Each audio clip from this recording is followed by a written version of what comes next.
The worst floods to hit the Pacific Northwest in man's memory swept across 5 states, caused $1 billion worth of property damage, and made tens of thousands homeless. In Portland and other cities and towns in Oregon, Idaho, Washington, Nevada, and Northern California, it was the same. A sweeping panorama of destruction. The Columbia and Willamette rivers, converging at Portland, threatened to flood the entire downtown area before slowly dropping away from the sandbagged seawalls.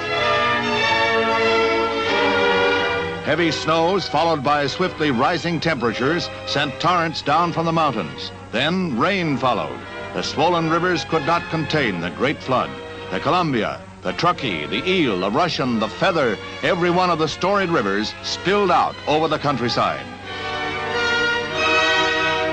The flood moved down into Northern California, where scores of communities were devastated. In 4 townships alone, it is estimated that 14,000 people were homeless. With many highways completely out, it was days before hundreds upon hundreds of people could be rescued.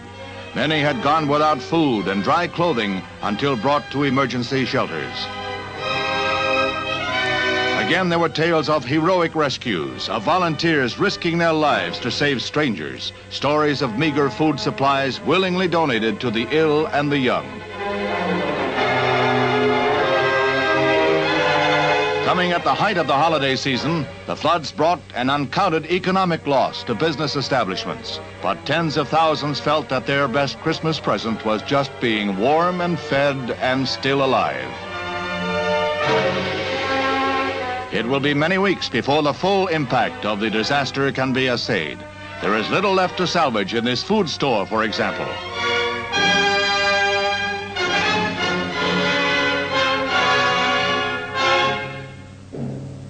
But Americans can always find the saving grace of humor in adversity.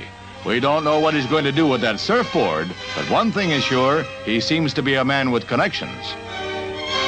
The Russian River has receded after creating a lake 7 miles wide and sending its waters to new high water marks.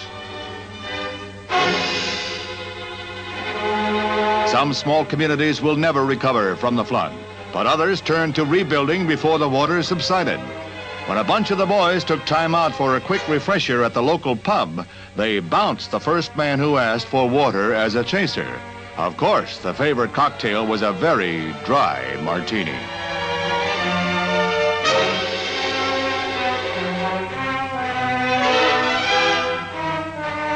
Would you call this swimming pool?